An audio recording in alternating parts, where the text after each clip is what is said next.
Ho, ho, ho. This special holiday month of streaming things is brought to you by these super patrons, and they are Aaron Layton, Ghost, Andrew Gray, Casey McCain, Chester Copperpot, Chloe Richardson, Crystal Trujillo, Emmy, Enza, Jeanette Murphy, Jen Robinson, John Collins, Kalisha Reeves, Kate, Kiki Newton, Stanton Valentino, Thomas Alexander, and Valerie.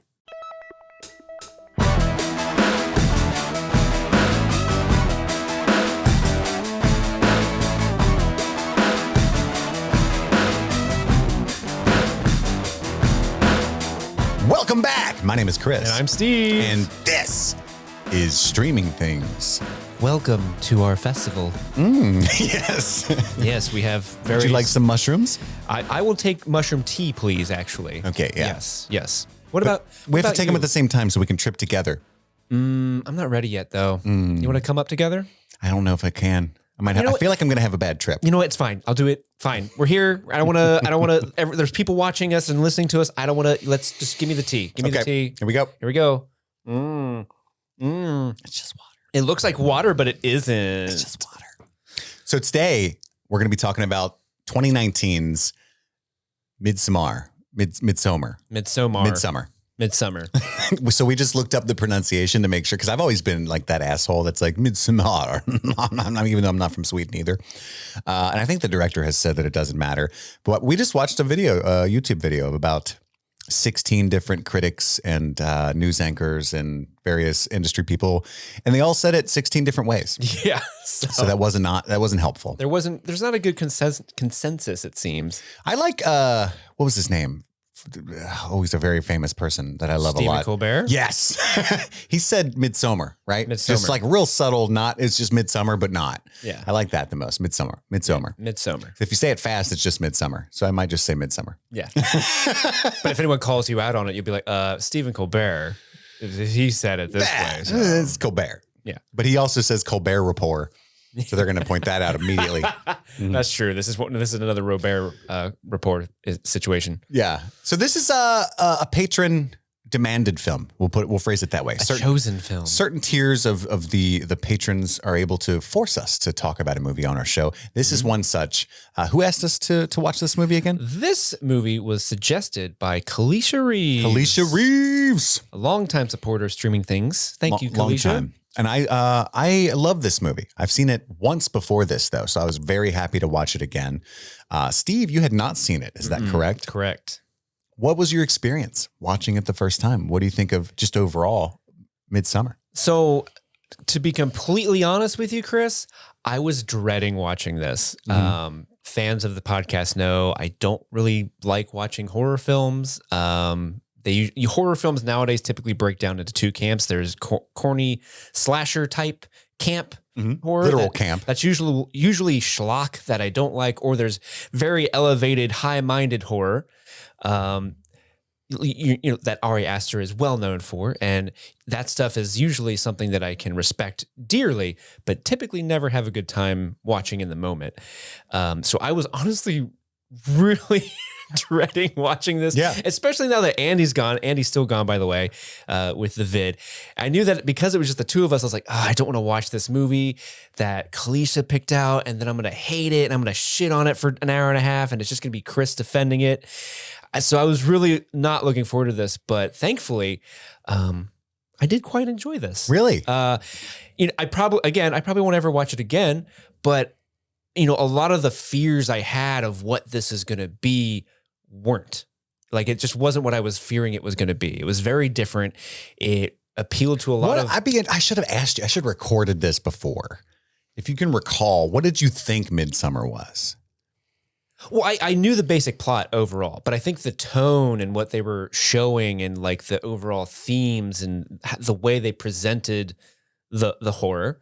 if you will. Was very different than what I thought going in. I thought there was going to be a lot of like... I mean, this is, it is similar, but there's something about this that works in a way that didn't work when you compare it to, like, say, The Witch. Like, I don't really like that movie. Yes. It's very, like, let's linger on a shot that's unsettling with, like, just random choir people going, ah! in the background. Yeah. And, that to an extent happens in this, but it's not as off-putting. It's a lot more, oh, I understand what they're going for. This is way more cerebral in a way that's jiving with my sensibilities in a strange way. I should mention at the top, I watched this last night. I was unable to start it until 11:30 at night. This is a 2.5 hour long movie. Yeah. And so by the end of the movie, I was just as delirious as some of the characters who were on crazy amounts of drugs, and I was screaming along with the people. So you peaked right at the right time. I did. I came up at the right time. I came up with all of them. I watched the director's cut, just so the listeners know. And so we might have a discrepancy. Like when I get into my notes at certain points, I can imagine you'll be like, that's not what happened. I'm actually really interested to see what is in the director's cut as opposed to the theatrical. Hopefully you can pick it out from my notes. Oh, that's a different scene. I think I know a couple of scenes for sure, but it's an extra almost half hour of footage. So I watched a 3-hour version of this movie. Dang. And for listeners, the director's cut, I think, is only available like directly on the 4K Blu-ray that you buy from A24's website. Like the special edition is probably like $40 or $50 or something stupid. I own it because I'm stupid. But I was really happy I watched it because I told Steve beforehand, there's something that happens at the end that you may or may not feel is earned, that in the director's cut is much more earned. Like it clarified so much of the themes that are already present in the theatrical cut, I think just landed a lot better. So did you think that the end was earned there? Before we go into the play-by-play, I'm just curious because everybody listening has seen the entire movie. Earned in so much that it's a horror film and that's what it's going for. Sure. But I can remember watching it the first time and being like, damn, she set him on fire? That seems over the mark. And then like the little smile at the end, I was like kind of what you were saying. I was thinking art house horror. I'm just not there, but the cinematography was great. I love this guy from Hereditary, You know what I mean? And gave it like 4 stars, but never wanted to rewatch it. And thanks to Kalisha, I watched the director's cut. And again, like it shows so many extra like arguments between Christian and Danny. And he's such a douche. He's a way bigger asshole. And it really hammers it home. And by the end, like I really understood that smile on her face. Mm-hmm. How did you feel about it? Oh, I love the ending. And again, my perception of it is, it's a high art horror film. So like, even though, these people don't deserve it, does anyone deserve it in these movies? You know what I mean? Mm. And so her making the decision at the end didn't necessarily affect me in the way like, oh, that's not earned. It was just more like, I was more on her journey rather than what the choice was. Because her character's journey, I felt, made sense in that moment. Especially that they're tripping on drugs for a few times. Yeah. So I don't think I had as big of a reaction to you, but I agree that like, he's not like, he's a dick. Like I hate him. He sucks as a person, but he's not like, let's burn him alive bad. Sure. Yeah. Sure. Well, let's dive right in. Thank you to everybody who listens. We love you all. Real quick. What was your experience seeing the movie for the first time? I mean, you kind of alluded to the first time in the theater. I did, and I was a huge fan of Hereditary, and Robert Eggers and Ari Aster kind of came up together around the same time. Like The Witch and Hereditary were both kind of lifted up, and it really spawned this whole conversation that a lot of people hate about elevated, quote unquote, elevated horror. A lot of diehard horror fans and just film lovers in general really hate that term because it seems, what's the word? Not dismissive, but derogatory, kind of pretentious. Like to say elevated horror is to shit on the genre itself and say most of it's dumb, which is not how a lot of people feel. And I can get that, how that would come off as a douchebag thing to say. Because I also don't have a huge horror background in the way that Andy does. Like I didn't grow up. I liked Halloween and Jason and stuff well enough, Friday the 13th, but not really, right? Like it was just like, that was fun. But there is an undeniable difference between, say, this and like Friday the 13th. Yes. Well, I would argue that there's a lot of difference between The Conjuring or Insidious and Friday the 13th. It's just, that's a slasher for one, but there's like a level of campiness, and some people really love camp. Like that's its own thing. Yeah. I typically don't. Sometimes I do. Like it'll catch me in the right mood. And I'm like, this is fucking great, but like Violent Night, I loved that. And that is super campy. But what would you like? Because you kind of alluded to there's subgenres in horror. There's slasher, right? What would be a good term for? Because this is a different style and type of horror film. Yeah. So this is a folk horror film. Would be the genre, the subgenre, I think. Sort of like Wicker Man. I can't think of any other examples off the top of my head, but it's in the same vein. This is going to be a hot take maybe, but I think it's in a similar vein to even like a little simpler horror films, like something like Hills Have Eyes or Deliverance or something. And that's a little offensive because like I wouldn't call like hillbilly psychopath a culture. But you know what I mean? Like it's kind of a fish out of water thing. What makes Midsommar so interesting is that the people that are quote unquote stuck in this environment went there with ill intentions, right? Like to prey on this culture, to exploit it for their own PhD degrees. And they even exploit each other and steal from each other. And one is just they're all completely to one degree or another dismissive of the culture and like disrespectful. But one is like literally pissing on stuff and only concerned with getting laid. And so like they kind of have that comeuppance quality, whereas a lot of those other movies, it's just innocent people get stuck with these crazies, right? So yeah, my first time watching it, like I said, I really respected it. I infinitely preferred Hereditary, but I was a huge fan, this is worth mentioning, of Florence Pugh. Yeah, she's amazing in this. I had seen her work in Lady Macbeth and barely knew who she was, but I was floored by her performance in that. And so I was really excited for that. And then this obviously lifted her up even more in my estimation. And I've always preferred Robert Eggers, if I'm being honest. Like, I love The Witch. That's where we differ, right? So, and Hereditary is fantastic. I'd like to revisit that as well. I think I've only seen that once. Eggers has done The Witch, The Lighthouse and The Northman. Okay. And then Ari Aster has done this, Hereditary. Does he have a third? I believe he has a movie he made before Hereditary that not many people have seen. I haven't seen it. He's got a new movie next year called Disappointment Boulevard. 2023. How does he know my address? You know what I'm saying? Everybody, that's Steve's address on Hinge. So everybody's really excited for that. But I mean, they're both connoisseurs of film, like really good fans of movies, and you can tell that bleeds through in their films. That's why I love like Guillermo del Toro and Tarantino's work so much, because ultimately they watch a ton of movies. It's the school they went to, So anyway, I thought it was a great movie that I'd never watch again and didn't quite get as much as everybody else, Yeah, that's such a good point that you just mentioned, because really as I was watching this film, I was struck by just how much in common the way it's filmed and edited is very similar to like very artsy 70s film, where it's like slow zooms, wide shots everywhere that just kind of linger. There's great composition in each shot. And what's fascinating about Midsommar too, I think, is it's very, wouldn't you agree, it's very creepy? It's very eerie, yeah. And yet it doesn't use any tricks to make it creepy. Like the music, the score is there, but it's a beautiful, bright movie with flowers and sunlight, right? So that's hard to do, And I realized something watching this, part of, at least for me, and, tell me if you felt the same, but I kind of realized watching this that like any sort of, Frontiers Day or settler reenactments, or you go to any of those, like this is what Williamsburg used to be in the 1700s, like any of that shit is always really weird and creepy to be around. Yeah. So because there's a lot of this old, European culture-esque stuff happening throughout the film, European. like I'm just like, ugh, why are they drawing like that? That's weird. What, people don't look like that. Yeah.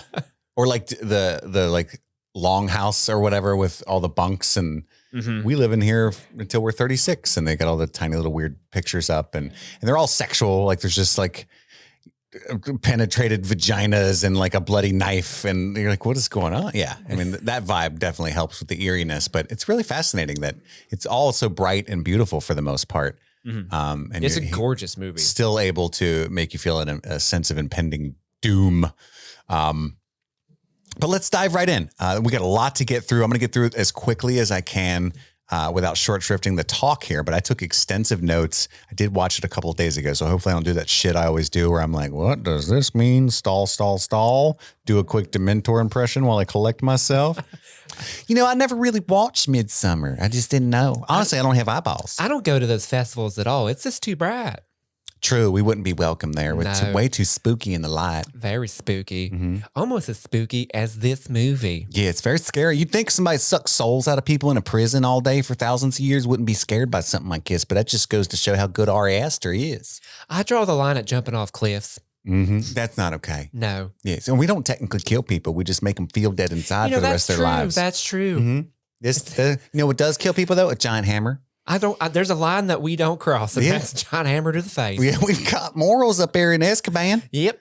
It's funny. I was doing that voice to my 4-month-old, and my wife was not okay because she heard me in there going, "Oh, you're just so cute. Yeah, I'm gonna take you to Azkaban and give you Dementor's kiss." And she's a huge Harry Potter fan, so she peeked her head around the corner like, "No Dementor's kisses for the baby."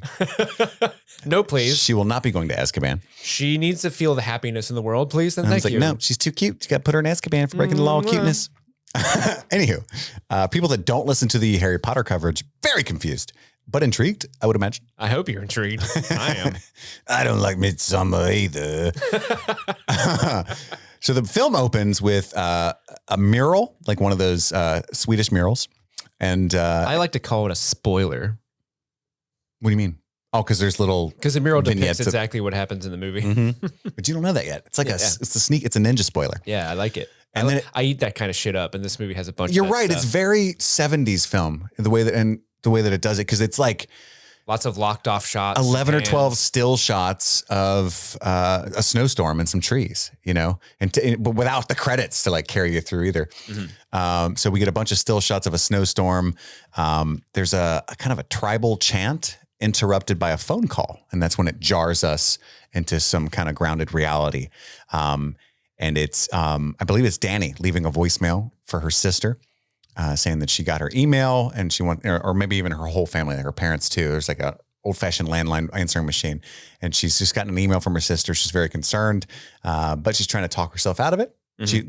Hey, call me back. I guess you guys are okay. Call me back when you can. And then she calls her boyfriend, Christian, who's hanging out with his friends, Mark and Josh. I believe they're sparking up a bowl, about to go get some pizza.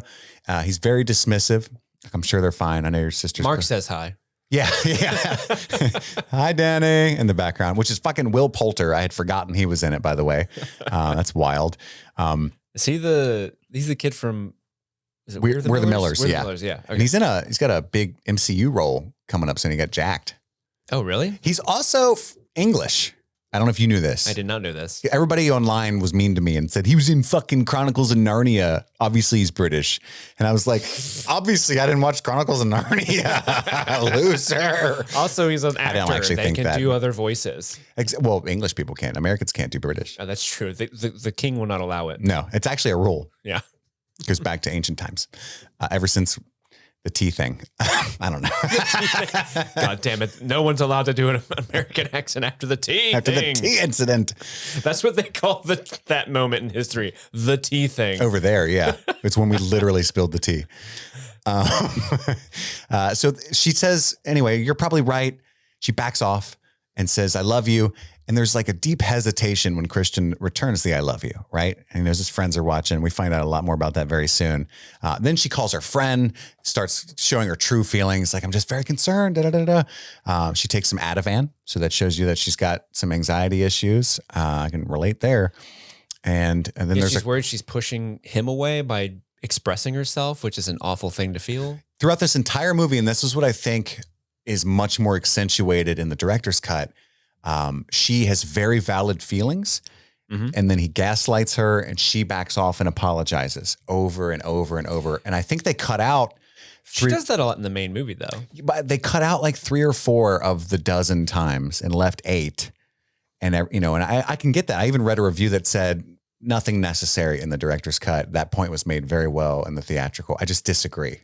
He just hammers it home so much harder, because I would argue that the final act is so shocking that to kind of understand her motivation at all, you have to hammer it home. You know what I mean? Like, this is a woman that has felt no place in the world. Everything she's loved or known is gone. She wants so desperately to be comforted. Not spoiler for later, but I'm really excited because it's your first viewing. When all of the Swedish women from the cult when she sees Christian in that sex dungeon with who I forgot was not even an of age lady, which is disgusting, right? But when she sees that and she's anguished by that, and they take her to the other cabin and she's just screaming on the ground and they all start screaming with her. Mm-hmm. I was like, why are they doing that? You know, oh, really? I was really freaked out. Really? Oh, okay. But taken out of it. But it's very obvious to me now. I was so captivated by that scene. Oh, it's definitely captivating. And like it was like, she finally has a place where people are allowing her to express herself and are also feeling her emotions. Somebody to experience it with her instead of just because in this next scene, she's always alone. When Christian finds out about her family, it cuts to her wailing on the couch, and he's just half-heartedly like holding her, like he doesn't know what to do. This is so awkward. He's not there with her emotionally at all, and she can feel that, you know. And finally, she has all these people there with her emotionally, quite literally. Like, we're screaming too, you know. And that's got to feel good, you know. And that's why when she burns him and she's feeling anguish and she looks around and everybody's freaking out in the grass, and then she smiles like, "I'm not alone. This is nice. I like to have to burn somebody every now and then." I think you need to watch this movie when you're really, really tired. So by the end of it, you're also delirious. Because when they're screaming, I'm like, "Hi, yes, you were locked in. Babe. You were locked in." But yeah, so then a call beeps in, it cuts away back to Christian and Mark and the boys. And that's when we find out that he's already on the fence about even being with her. He wants to break up with her. They're douchebags. Like, yeah, drop her, bro. You can get so much ass if you didn't have her, especially when we go to Sweden. Blah, blah, blah, blah. I got to say, the guy who plays Josh, William Jackson Harper, plays Chidi on The Good Place. And it was a real culture shock when he showed up in this movie. And I'm like, what is Chidi doing here? Oh, you're a big Good Place fan. That's right. Because Chidi is such a lovable, like nerdy character on that show. So when you get this like cool, anthropologist that's willing to like break cultural norms to get what he needs. Cool anthropologist. Well, suave. I get what you're saying. Maybe I'll say suave. I get what you're saying. It's weird seeing the guy from, who sings TLC and We're the Millers act this way as well. Yes. And even Jack Rayner, who plays Christian, is generally a pretty dopey, lovable guy and other things. But not. He's got like 2010 Chris Pratt energy. Yeah. Yeah. That's spot on. So in the middle of them all being douchebags talking about breaking up with Danny and how much fun they're going to have, he gets another call from Danny and they're like, Jesus Christ. And then you just hear her wailing on the other side of the phone. Cut to inside the house and we see the scene of what's been going on. Because before that, we saw the parents laying in bed. The house seemed calm and still. So we see that her sister has left the car running in the garage and put a hose in the exhaust, brought it up to their parents' room and then taped the door shut. And so no air would escape. And killed her parents that way. And then has another line of it going to her. She's fashioned like this World War I terrifying looking gas mask thing to her face. And above the email that she sent, I can't take it anymore. It's all going black. The parents are coming too. I love you or whatever that Danny was so upset about. And she's had some, bipolar or something like that issues in the past where Christian was dismissing that. So that's the scene that we get. And it is fucking they linger on these shots. And I can remember thinking the first time I watched it, like, holy shit, we're like 20 minutes in and this is fucked up. Yeah. I texted somebody that I had told like, oh, I got to watch this movie. I'm not really looking forward to it. And I texted them right after this review, like, this movie is unpleasant. Yeah, it just keeps getting worse. And honestly, like if the movie continued to be like that, I probably wouldn't like it. Because a lot of the things I thought this movie was going to be is in the first few minutes of it. So you were already a little nervous. There's even like the telephone ring is a jump scare. And so I'm like, ugh, hate these. Do you get scared? Is that why? No, it's just like, Are you sensitive? It's just kind of eye rolly, like, okay, phone. Because that's something I realized about myself. I'm projecting right now.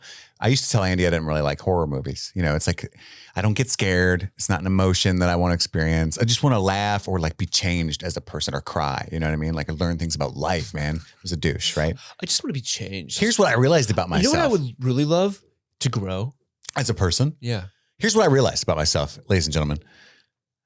I am terrified That's why I didn't like them. I wasn't being honest with myself. I'm super sensitive up to that kind of thing, right? Like as easy it is for me to cry, it's just as easy for me to be scared.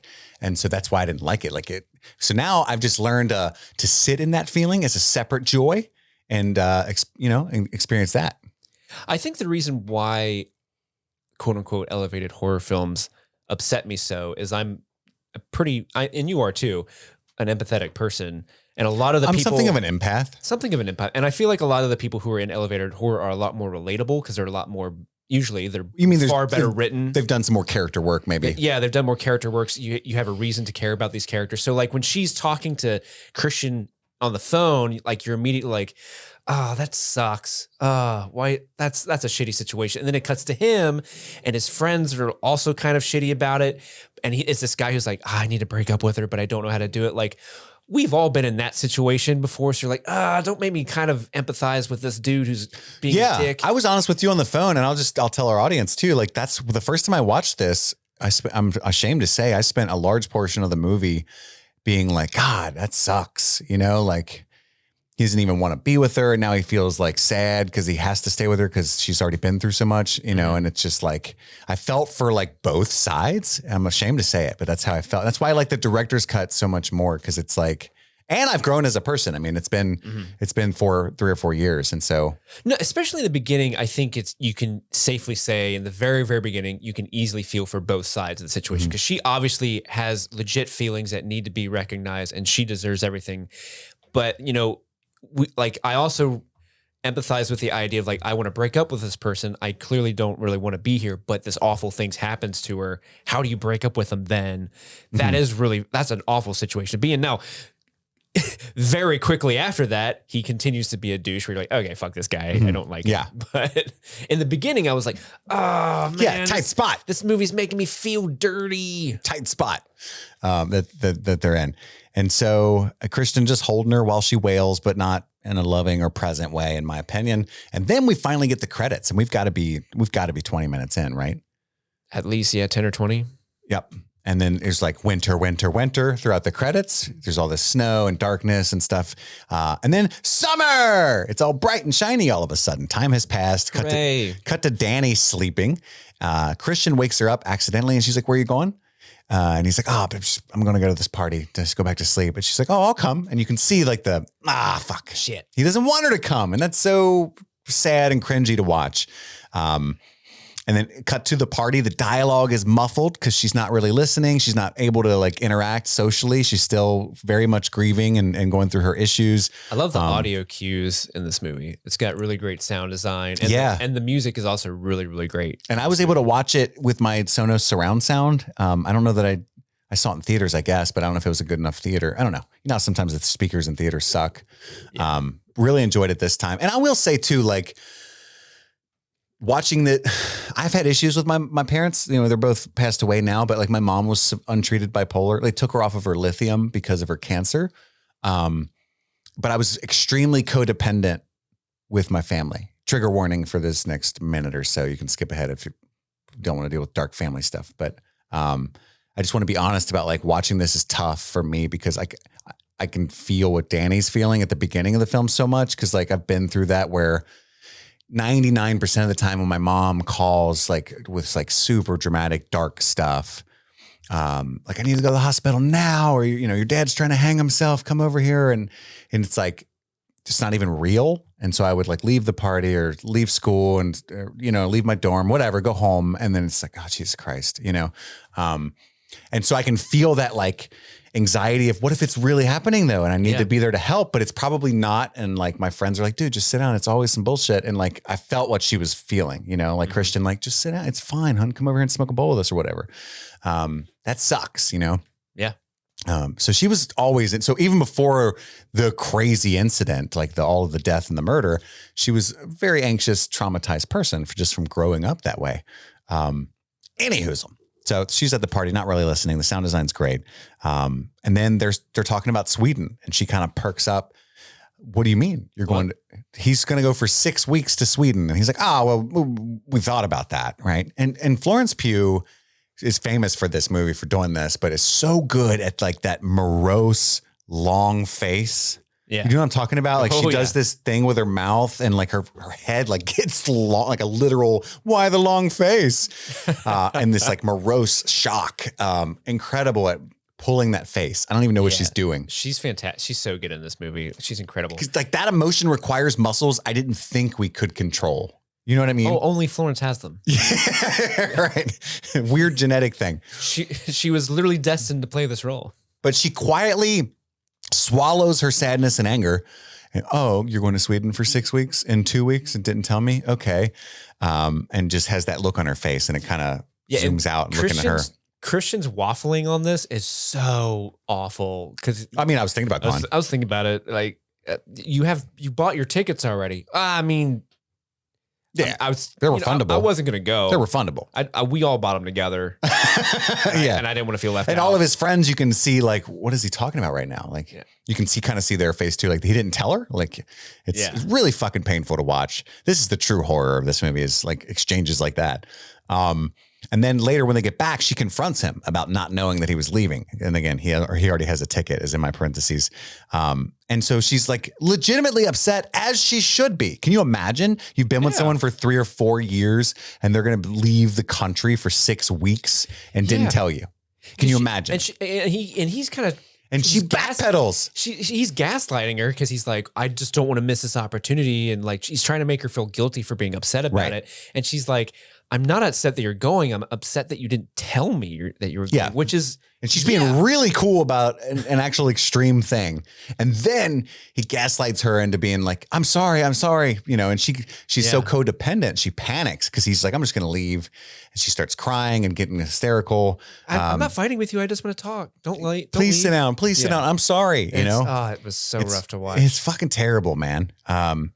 And so she's desperate not to lose him. He's literally the only person she has left, except for that mysterious friend she talked to at the beginning of the movie. And then he invites her to Sweden to mollify her, right? Well, I was going to surprise you, right? Just a bald-faced lie. You ruin the surprise. And then he springs that on his friends too. Yeah. So it cuts to the guys being douches. You know, they're talking about all the hookers they're going to get in Sweden and where to buy them, things like that, all playing on their separate laptops. And he's like, yep, that's going to happen. Right. And one of the guys there, Pella, is from Sweden. So that's why they're Pella. going. I said Pele. Sorry, Pella.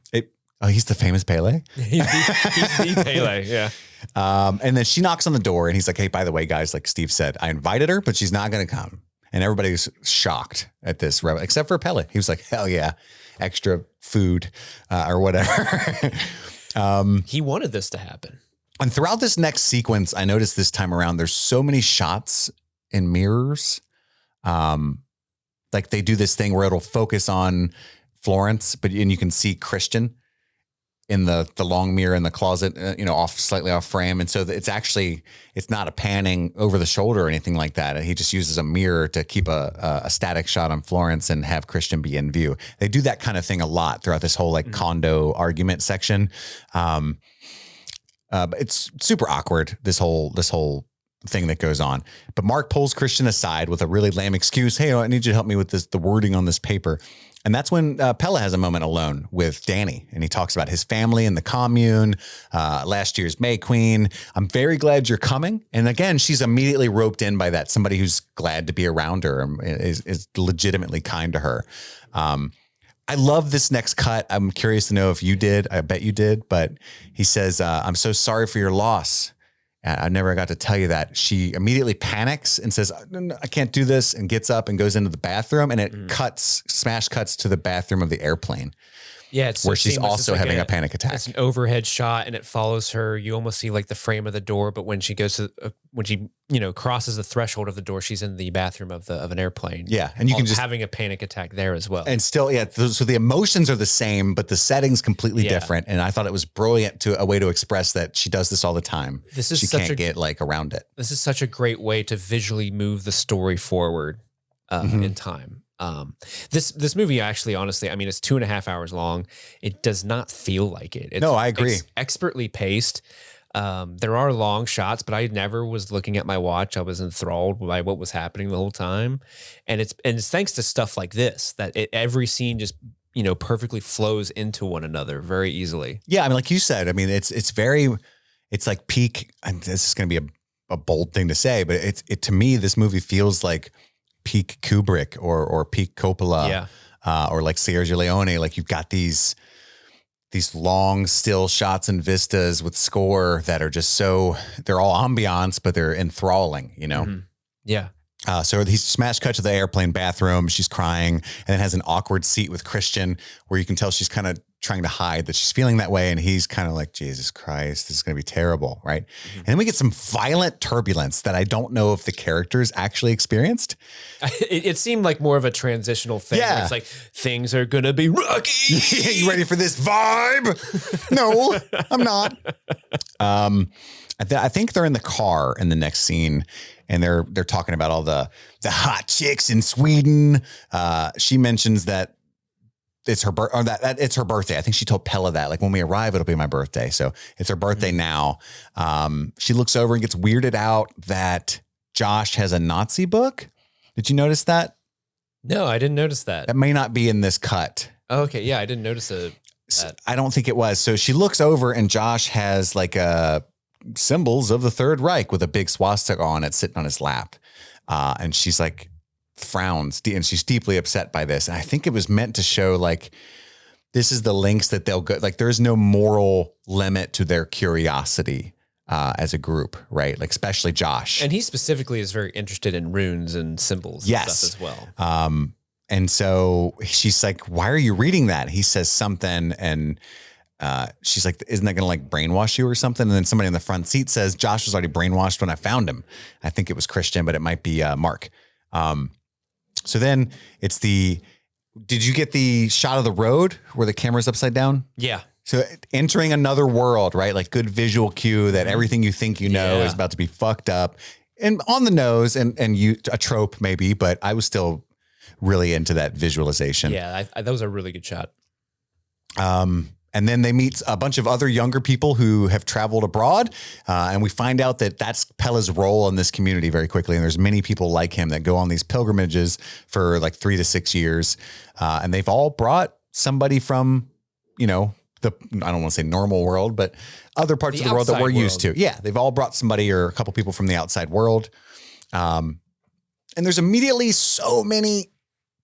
there have been this entire time, so many microaggressions, not just from Christian to Danny, but everybody to Danny and with each other.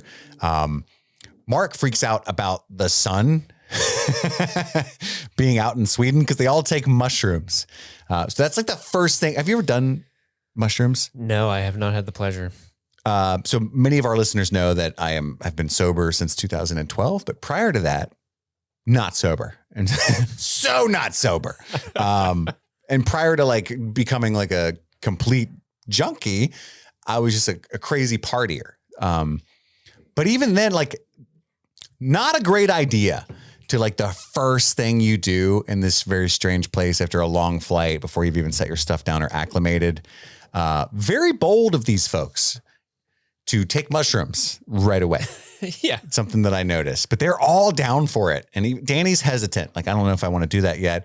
Absolutely not. Do you want to do that? Yeah, right. She's like, I want to kind of get to know my surroundings. Terrible idea to eat mushroom. I don't think anybody there is going to have a good time, but again, there's the microaggressions. I guess I just won't either then, you know, that Christian has. And she decides to mollify him. You know what? I'm good. Let's not even talk about it. We're just going to eat them. So they all take mushrooms immediately. I thought it was pretty funny. What's Pella's brother's name? Ingmar. Mm-hmm. Ingmar is the one that gives them the shrooms. That's right. And he brought the Londoners. Yes. Connie and Simon, if I recall correctly. And that I just love that little scene. Like Will Poulter's as funny as Will Poulter normally is in this next sequence. Like he's just laying on the ground. Like, why is it still so sunny? It's not fucking 9 o'clock. That's weird, man. I don't like that. I don't like that at all. I'm gonna lay down. Guys, you should lay down. This feels really good. What, will you guys lay down too? All that shit. It was cracking me up. And that was kind of very accurate to how shrooms feel. So I thought that was pretty cool. Josh, can you lie down, please? And he starts getting upset that other people aren't lying down. I really like, because then you get to kind of see how the drugs are affecting Danny from her perspective. Mm-hmm. And I love the way they showcase the hallucinating factor in this movie. Like the grass growing from her hand. The grass growing into her hand, but also just like the very subtle, like everything is slightly moving. Like the trees look to be undulating constantly. That's exactly what it's like too. It's never like a fucking clown hops out and goes, "Welcome to hell." Like, it's always these subtle things, like the grass will look like it's moving like a conveyor belt or something like that. You know, that's what it's like. And then she starts to have a panic attack and she walks off, and that effect kind of follows her where she goes. I think somebody says it's like we're a family.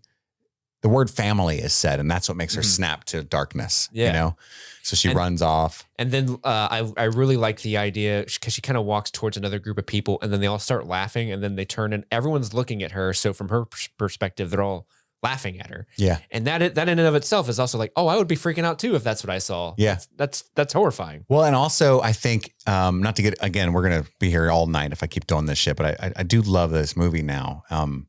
I think that's on purpose because that's what it feels like when you're going through a depression and you feel othered in general, or you're just really struggling. Like you can be stone cold sober and feel like you ever walk into a room and you're kind of uncomfortable. You don't want to go. You don't know if your friend's even going to show up. You don't know anyone else there. And you go in and instead of like jolly and inviting mirth, all the laughter and stuff is just really freaking you out. And you wonder if they're laughing at you. And like, did my shirt come untucked? And you just get really like self-centered and scared. And yeah. Like, oh, they're all laughing at me. I should leave.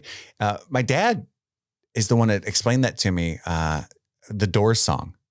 People are strange when you're a stranger. Yeah. That's that feeling that Jim Morrison's singing about, right? Like when you're in that mode, you're walking down the street, nobody's even looking at you, but it all just seems evil, you know, like it's just because you feel like you can't connect with anyone. And so I love that again as well, that Danny was experiencing that. I feel that every time I go to the mall by myself. You've been to a mall recently? Well, like a mall, or like a department store, or like shopping. Yeah, I know what you mean. If I go shopping, going outside, if I go shopping by myself, I usually end up in that mode where I'm just like looking at everyone like, "Why the fuck are you happy?" Well, listeners know I have these panic attacks a lot, and like we'll just be at a movie theater and go home. That's what it feels like, right? Like if I show up so late that I have to squeeze down a whole row of people and sit in the middle, probably not going to because it's like, oh, they're all gonna laugh at you. You know, it's like Carrie's mom pops into my head. Why'd you leave? And then she goes in this fucking terrifying little shack and she sees by the way, if you ever do shrooms, do not under any circumstances look in a mirror ever. And Danny goes straight for the mirror. And I was like, no, don't do it. Because you look so fucking weird and it's not going to make you feel better. Also, if you're in a horror movie, never look in a mirror. Your pores are going to be big as sewers. You're going to, because you're going to look in the mirror. Everything's going to be fine. Then you're going to look down at the sink. And when you look back up at the mirror, someone's going to be standing behind you. Spider crawl out of the hole. And then you're going to look back in the mirror and there's always going to be a guy there. Like a Argus Filch looking guy. There's a kid in here. Better wash your hands. You're going to get the COVID. But she sees her sister, right? Yes, I believe so. It's her sister wearing the gas mask still? Demon looking. Yeah. I said vision of her family. That's what I said there. And then she sleeps on the grass for 6 hours. Everybody's pissed at her. She's such a burden, right? Because when she wakes up, she's like, how long was I asleep?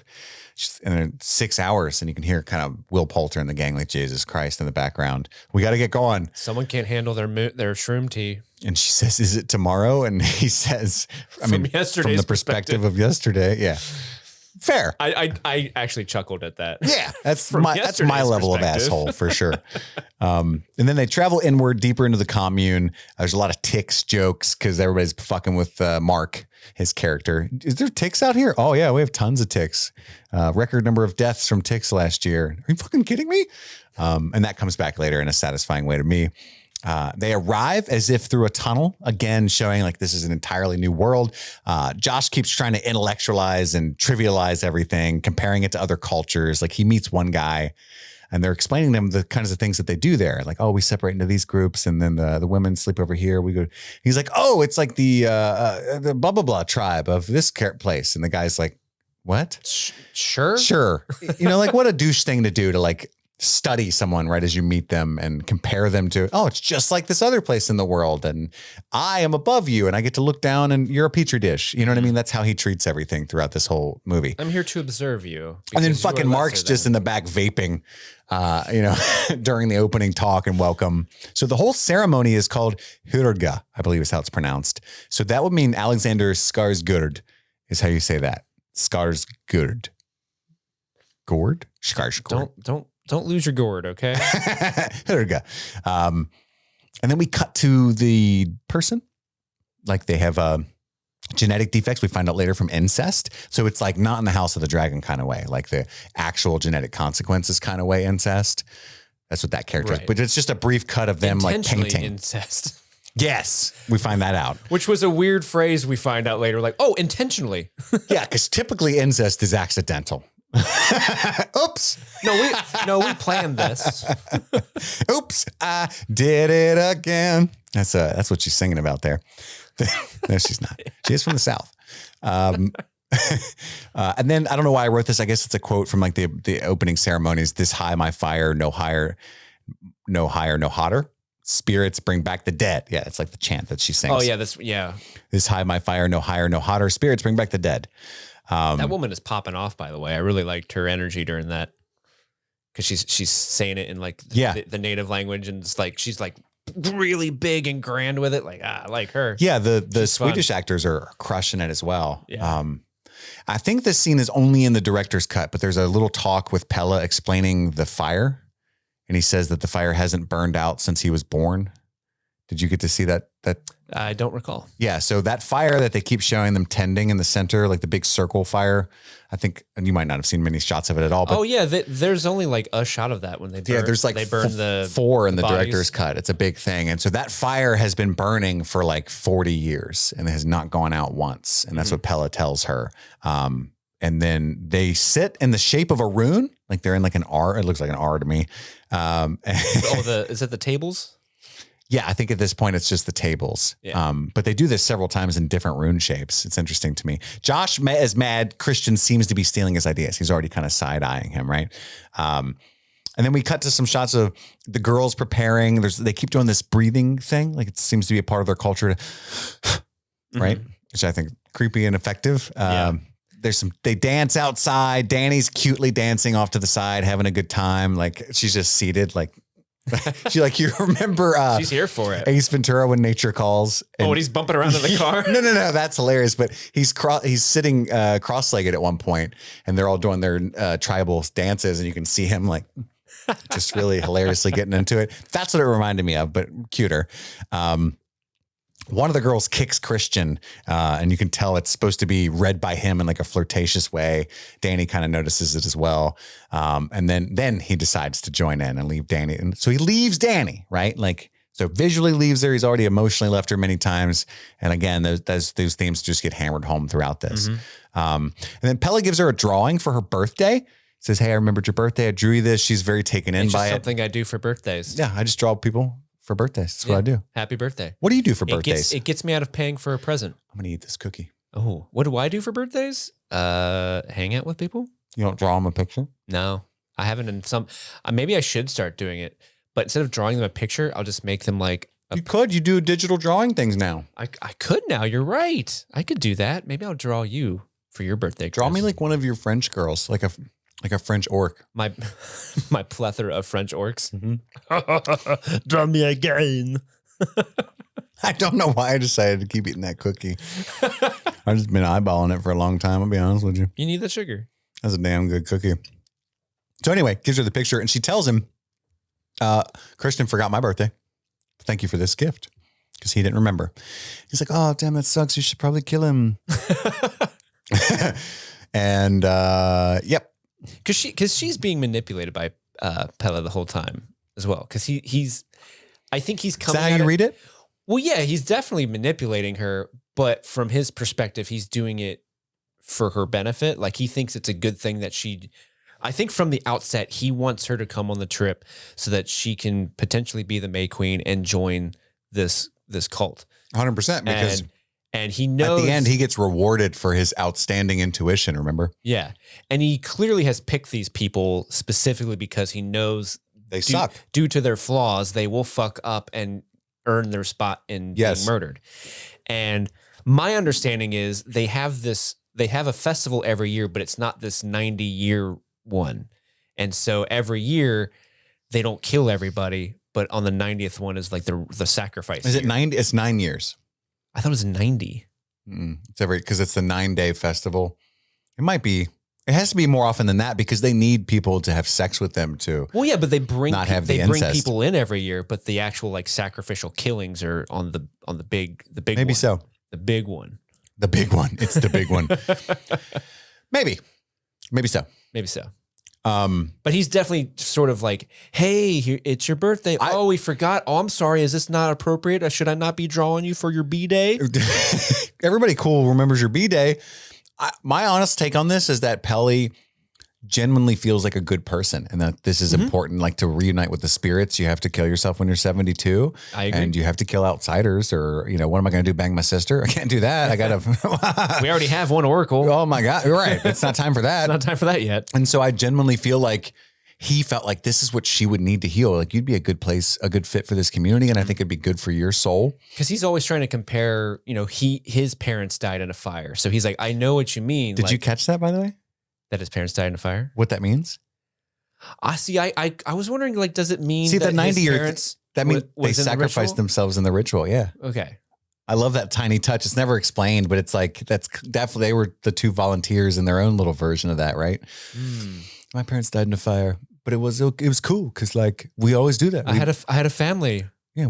Plus, like it's really honorable to be burned in the box with a bear. Yeah, they give you the tree sap for no pain. That doesn't help. Wink. That didn't help at all. Honestly, I had already seen it, and that still shocked me because they give him the tree sap for the pain, and I'm like, oh, that's nice at least. And then he goes, ah! And I was like, oh, that fire like just gets an inch from Ulf, and he's like, no, it's not working. I don't like it anymore. I want to go back to London.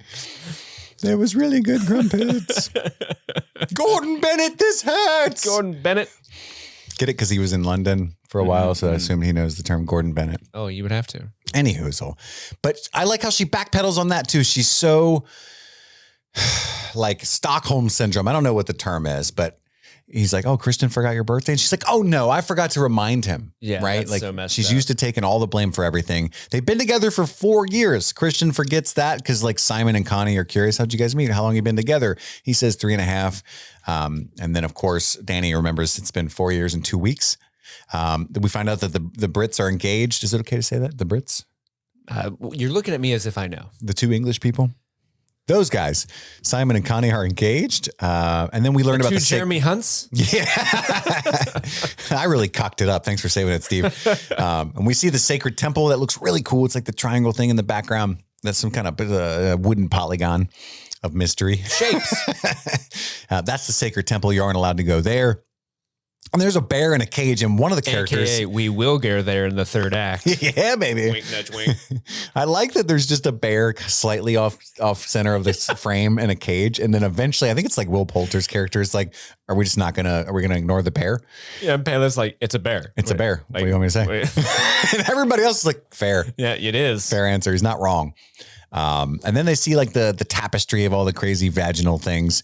And, well, they're not crazy. They're very normal. I'm just saying it's interesting that they are depicted on a tapestry right there in that moment. That's all. That's the crazy It part. looked like they were hanging it out so it could dry or something. It's just like out in the middle of the field. Yeah, that's just the vagina blanket display area is the way I took it. It's just an instructor's manual. Every bit as normal as the bear in the cage. Right. And there is the blanket. What about this part of the lawn are you not understanding? This is where we keep our blanket au vagine. The bear's got to learn somehow. So we put him there. How So else we is he have going to know look how at the it. vagines work? Oh, that's a fair point. Silly old bear. And then they go Always after into that, honey. They go into like with the area where they sleep, and there's like it's like the Swedish Sistine Chapel. There's paintings and stuff all over the ceiling, all over the walls. And that's when they explain, hey, we sleep here until we're 36. I actually like this. I'm not a member of this cult. I don't want to be, but I did like this. Like we view life like seasons. Like, 0 to 18 is like spring. And then you get summer is the, 18 to 36. You go out in the world and do your thing. But then you don't start working until 36 to like 54 or whatever, right? I was like, fuck yeah. That's fall. And then winter is like 56 to 72. And then I think it's Danny's like, what happens after 72? And he's like, don't worry about that. He lied to her in that moment. He was like, we behead him, but they don't behead him. I guess kind of they do. They will. They squish it till it's gone. Besmish him. She sees a bunch of photos of previous May Queens. And then Christian pulls out a birthday cake. I think he's warned by Pelly that it's her birthday. Yeah. He's like, hey, come here. Right. And I don't know where he gets the cake. I guess he sneaks him the cake. Give her this. Mm-hmm. But she knows what's up. You didn't bake this here. Yeah. He's like, you thought I forgot? Yeah, I did. And he can't light the candle, signifying that the fire has gone out in their relationship. Very nice, Steve. See, you do know how to watch elevated horror. You're cool. You want my A24 hat? I'm something of an A24 aficionado myself. It's like your reward. Tomorrow is Atastupen, is what they are told. The only person who seems to know what that is Josh, and he's being a real fucking douche about it. Like, not going to tell you. He's like, is it a real one? And they're like, it's pretty real. And then everyone's like, what's that? What's an Atastupen? And he's like, just wait. I hate that when people do that. I do too. Not a fan. I was really hoping that when the ceremony happens, Josh would say, that's not what I thought Atastupen was. I was thinking of stupata. That's just a dance party. It's a type of cake. And then are you for real? We got this cake? Right before it cuts, you can hear Mark go, hey, Josh, check my scalp for ticks. And that's when it brings back the tick stuff. I just thought that was very cool. Very worth it. Danny can't sleep. She's looking at all the creepy paintings. And she sees a man and a woman sneak off. And she's like, oh, what's going on there? Oh, well, I'll ignore it. Next day they have dinner, standing. And there's only one scene, I think, and it's extended in the director's cut of actual darkness because the sun barely goes down. So even in the night scenes, when they go outside, you can see that it's very sunny. Yeah. It's like maybe late evening sun. So there's a dinner standing until this old couple arrives. They're not allowed to sit yet. They're very clearly around 72 years old, right? And you can see that they're told that babies are raised by everybody in the village. It's a literal, takes a village. Mark is so fucking disrespectful at all times. He's laughing at everything, making horrible jokes. It does. I just love how matter-of-factly it was. Like, oh, it helps him disassociate. Yeah. Yeah. Oh, good. Good for you, friend. He's had therapy and it just didn't work. It just made him self-awareness does not always suffice. No. Mark is evidence of that. And then the elderly are like ceremoniously carried to the precipice of this rock. Everybody follows and watches, but it's already unsettling. You know, something's up. And so do the characters. Mark says he's going to go take a nap. So he doesn't even see any of this. He literally goes and lays down. Which is pretty smart for something that happens later. Yes. Mm-hmm. And then there's the Ruby Rotter, I think is what their like Bible thing's called. This their scripture. The lady starts reading from that. Josh asks about the book, but Pelly's like, you couldn't read it anyway. And it cuts to the book and the runes are like painted over, most of them. And then they cut their hands, wipe their blood on a runes carved in a rock. Danny starts to panic. Uh-oh, blood. Not good, right? And then the woman looks, the elderly woman on the precipice looks right at her for a long moment. And then this realization comes over Danny is what it seems like to me. You hear Simon and Connie scream as she leaps from the precipice right onto her face, which is immediately bashed in, which you find out in a second was the smart way to do it. Then the guy does it, jumps feet first like a goober, shatters 72 years to come up with a plan, and he shatters his tibias. And they all wail. They start wailing because his pain is their pain. That's right. God damn, Steve, you sure don't want to wear this A24 hat? I don't deserve it. And so they run over and hit him with a giant, awesome hammer in the face. Everybody gets a swing. I wonder how they decide who swings the hammer. Well, it's Hammer Guy's first. That's his only job. Hammer Guy from Andor. Yeah, yes, the guy who does the music. Simon and Connie are freaking out. Like, what the fuck is wrong with you? We're out of here. And they're trying to explain it to him. I don't remember which Swede. I think Igmar is like, hey, I'm sorry I didn't tell you. We view life as a circle. And then the woman from before who did the really cool performance of the. Yeah, she seems to be kind of like the chief to me of the village. Yeah. If there is one. She's at least like maybe the spiritual leader. What was her name? Civ? Civ, I think. Yeah. Yeah, they're spiritual leader, sure. Well, not the Oracle though. It's very obvious who that is. She's the Pope. Yep, that's right. And then they tell Danny and everybody, take some time to yourself, okay?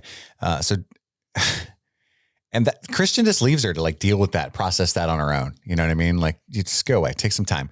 And then Danny walks alone behind the temple, breaks down into sobs. She's behind the sacred temple. It cuts to Mark, and he's like, I think listening to his phone with like a saved audiobook, but it's just like a dick story. Somebody who got their dick cut off. And, you know, you can just tell how, like, this is the kind of person this guy, like, this is what he like went out of his way to make sure he had like saved for recreation on his phone. That would be like having a Streaming Things podcast or something like that. I mean, most of our podcast episodes delve into talking about dicks. So, We try to work dicks in as much as possible. That's what I'm saying. We try to work dicks too. Nobody lets us. No one Can't get no play. We get no Damn bitches. Christian talks to Josh about his thesis. And Josh tells him he's appropriating his content, basically, right? Like his idea. I never made it that far in college, but I imagine it's pretty serious when you finally come up with your big thing. And Christian's like, you know what I'm going to do? The thing you're doing. Yeah, I completely felt for Josh in this moment. Like, yeah, fuck you. No, Yeah. I'm the anthropologist guy. And he's like, no, you're doing it on like pagan festivals in general. I'm going to do this one. And he's like, well, you knew I was going to want to do this specific one because we're here. I don't know that I knew that, but we can do it together.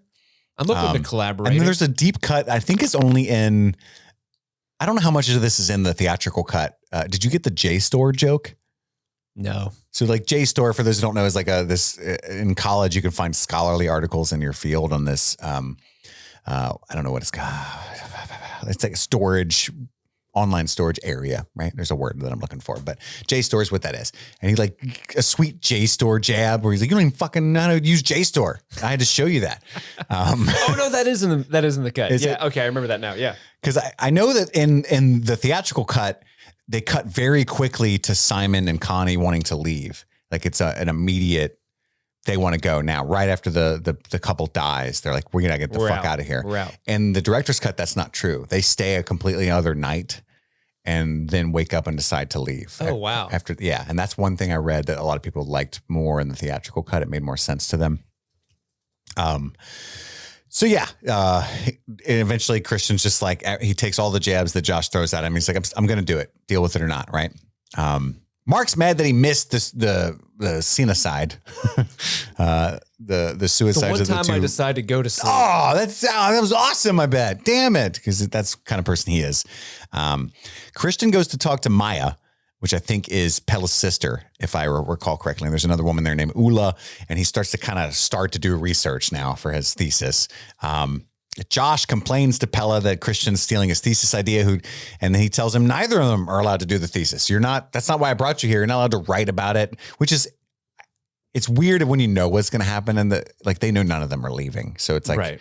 I guess it's pretense for the viewer that Pella's upset about, like, you know what I mean? Mm-hmm. Because you can imagine knowing what you know about the ending, you could imagine his response being, sure, which is eventually what he does. Well, again, I think it's also, I think this is a big, huge manipulation on his part. Like I think he really did pick these specific people because he knew they would want to do this because they're anthropologist majors, and he knew they would want to.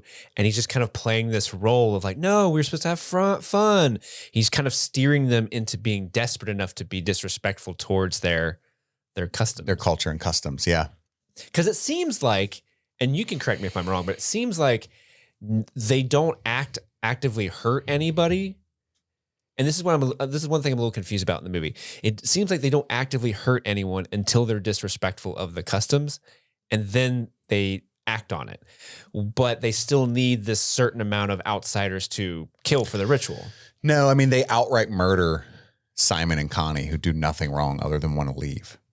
Well, I think if your culture is, hey, we don't want to grow old because there's no dignity in that, and so this is your custom. You're saying because he cussed them out? Yeah, he cussed them out. He called them all freaks and assholes and stuff like that. Like I think from their perspective that would be disrespectful. Sure. I mean, it's disrespectful for sure. I know I'm defending a cult. Yeah. I'm like real quietly like, sure. I'm just trying to say, like, from the killer's perspective. I mean, I get why they would like keep them alive and splay their skin and hang them in a chicken coop and keep their lungs beating. What is that called? It's like a weeping angel or something. Dude, I don't know. Is there a name for that? That's a real thing that Vikings did. Really? Yeah. They had the scientific prowess to keep people alive with their lungs splayed like that? Yeah, it was some sort of punishment for, I think, like people who like did something dishonorable, like, oh, you have no honor, so you get the blood angel. Ooh, that's not a good way to go at all. Yeah. Especially with the flower eyes. How embarrassing. How embarrassing. At least give me some like, I don't know, steaks, something manly. Hang some steaks for my face. I'm sorry. It's called a blood eagle. Excuse me. A blood eagle. Yeah. I do not want that. Was a method of ritually executing a chosen member as detailed in late skaldic poetry. That sounds terrible. I can't believe that's a real thing. According to the 2 instances mentioned in the sagas, I hope I'm pronouncing that right, the victims, in both cases, members of royal families, were placed in a prone position, their limbs severed from the spine with a sharp tool, and their lungs pulled through the opening to create a pair of wings. Wow. Not a fan. It's like, would you rather be bloody eagled or burned alive? I don't know why we're playing Would You Rather now in the middle of this. Dude, I don't know. That's tough, isn't it? I feel like What if you had some tree sap? if I had tree sap, I might be down if I had some tree sap. Oh, no, it's not working. Either way, it doesn't matter if I got the tree sap. I'm good either way. I feel like the burning alive might be quicker. Yeah. So at least, He's very clearly still alive like days later with the bloody eagle. yeah. Even though that's one of my like least favorite things to imagine is burning alive. Yeah. I think I'm going to have to go with the bear. That would suck for sure. But at least you'd be dead in a couple minutes as opposed to a couple days. Yes, I would just be trying to the smoke so I could pass out. You know what I mean? You're just like running around trying to like waft it in there. Come on. Make me pass out before the running out of flames time. get here. So they're really upset with each other about the thesis thing, but Christian's more like, fuck it, whatever. And then Danny decides she's leaving. Pelly goes to talk to her. This is when he tells her yet again, hey, my parents burned up in a fire. I know what you're feeling. And, he pushes through this time and forces this information upon her. And it seems to kind of mollify her a little bit. He offers her family here. And this is where he kind of basically sells the idea of joining the cult to her implicitly. I was okay when my parents died because I had everybody here to be my family. Like everybody here can be your family. He holds her hand and says, does he feel like home to you when he asked about Christian? And honestly, even in the middle of the kind of movie this is, that touched me. And I know he's a cult member, but I was like, what a good question. And she says, Christian's going to see us here like it was sexual or something. But I don't think that's how Pelly meant it at all. You know what I mean? Like, I think she was just worried that Christian would take it that way. What do you think about that? What was your read on that scene? Do I think who? Do you think Pelly was like sexually attracted to Danny? Because she was like, Christian's going to see us. Oh, really? Or maybe, at the very least, romantically attracted to Well, her. I mean, I fuck everybody that's not my sister here, but unless we're trying to make an oracle. I've got a lot riding on this. I'm going to pair my sister off with him. I get you. Yeah. I think he's romantically like interested in her because doesn't he he kisses her at the crowning ceremony. Does he? Yeah, when they're all like, I watched this very closely, I promise. Yeah, he but it's like a very suggestive like romantic kiss, I think. At least that's how I read it. Listener, if you watched it and you're like, hard no, let us know. Yeah, always write in to streamingthingspod@gmail.com. So then we cut to the crushed heads of the elderly couple that took that upon themselves. Christian's like half-heartedly comforts Danny. And he's like, it's cultural. And she's like, no, it's psychotic. What is going on right now? And then we cut to a new ceremony. I think this is not in your cut. Right after this argument that they have about, he's like, no, I'm going to stay. I'm doing this project and we just don't get it yet. It's weird to us. And she's like, no, it is weird in general. They have that whole argument. Then they cut to another ceremony. This one is at night. And it's in front of a lake. And they say, hey, we got to do another ceremony now. And you can hear Danny go, what's happening now? And it's really funny. So this isn't in your No, cut. this is not. So what it is, it's two men standing at a lake, and then they ask for a volunteer to sacrifice themselves for the good of the community and to the gods or whatever. And a young boy named Bror offers himself, and he's wearing this outfit of like tinkling bells and things. And what they do, Danny's appalled. Christian's smiling in this moment. He refuses to leave. And you know, she has a brain. Like they're still talking about leaving and stuff. And she says, they depend on no one knowing about this ever. And she has a brain, right? Like, we're never going to leave. They're going to kill us, right? Like Danny actually says so that. she actually sees this coming. Okay. That's what I like about this cut. She says, no, they depend. Like I like that. They're killing each other and stuff. They depend on no one ever knowing about this. They're not going to let you write your fucking paper. You know what I mean? Like, you're an idiot. Yeah. So she's panicking and stuff. And in the background, they take this little boy and they're like prepared to swing him into the lake. And they put a boulder on the boy's chest while they're swinging him, as if to say when he hits the water, he's just going to sink and drown. And the little boy's like super willing and smiling about all this.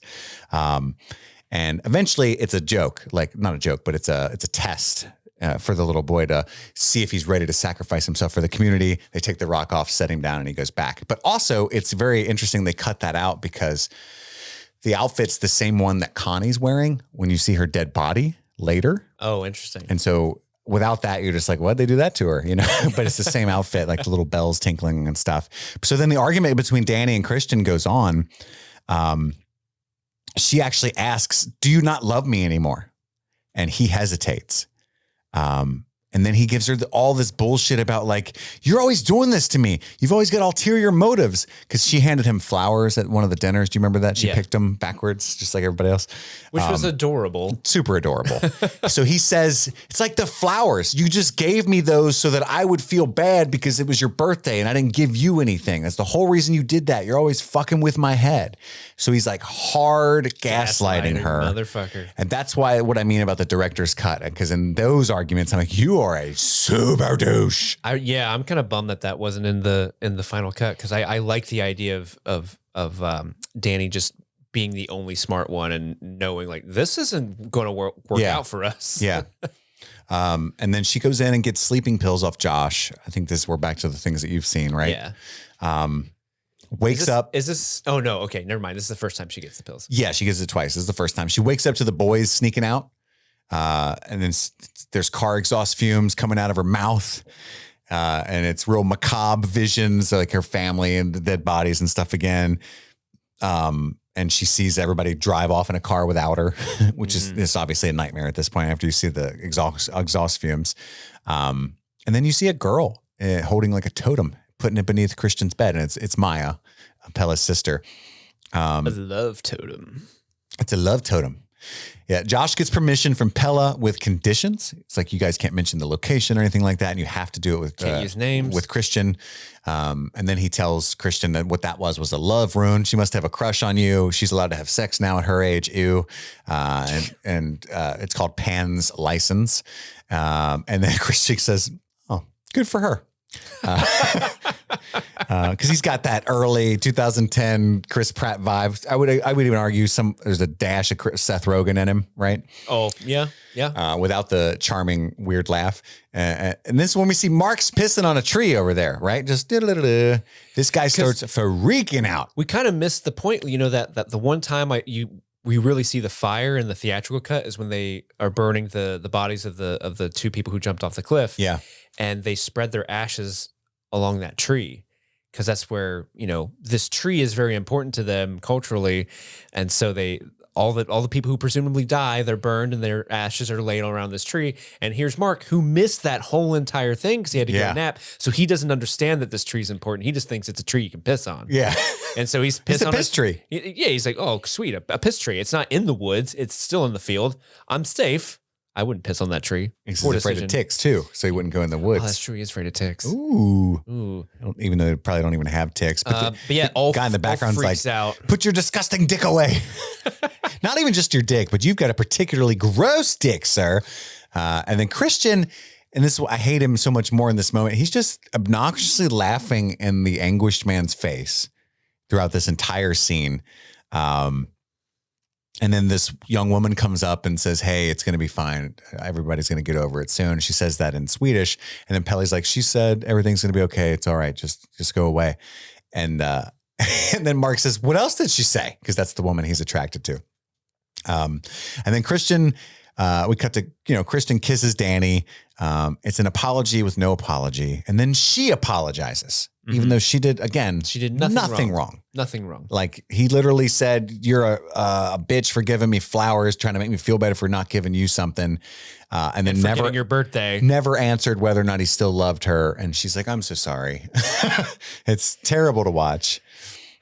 Connie says, as someone who is struggling with their own codependency issues, that her whole thing with constantly apologizing for shit that's not her fault. I was like, I see you.